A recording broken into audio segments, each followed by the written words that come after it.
Today we're talking shoulders. Many of you have, because of the golf industry in general, we talk a lot about 90-degree shoulder turn. I want to explain to you what that really means, okay?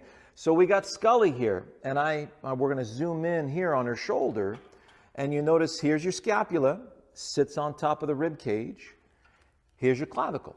So what the shoulder is a support system to support the arm. So notice the ball socket, the head of the humerus right here, plugs in right there.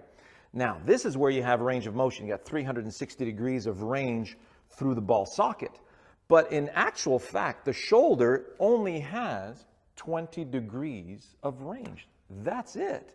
So now consider that you have here's your pelvis and rib cage.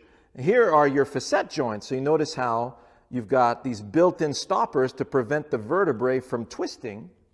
So that means this. Let's have a look. Now, we talked about shoulders only having 20 degrees of range. That means the ball socket of the hips, if you put the club on your shoulders, imagine you're in the gym and you got this set of barbells on your shoulders and you're supporting it through both hips, knees, and ankles. And you're going to turn your body as you're supporting that rack of barbells.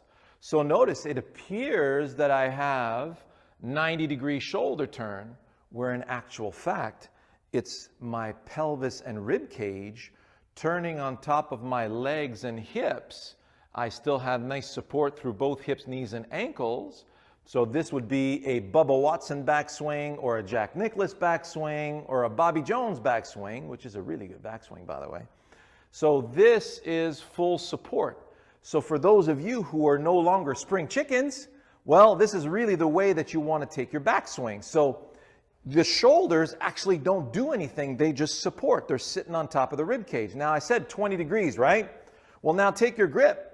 Notice now that 20 degrees is down to about a 5 as a buffer in case you do, make a wrong move.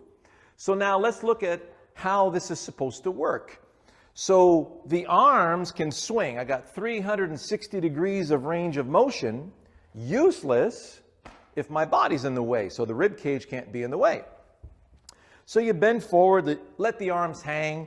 Here's the arm falling in front of you. So I'm going to let the arm fall in front of me, and I'm not going to let it hit my body. Notice how my brain says, hey, I need to go get the ground, use the ground so we can move the pelvis and rib cage out of the way so that my arm can swing freely this way. So notice my shoulders are just sitting on top of the rib cage, and the rib cage and pelvis are turning. That's how it really, really, really works. This is our anatomy. So you take your grip. Don't let your left arm hit you going back. Don't let your right arm hit you coming through. Out of the way.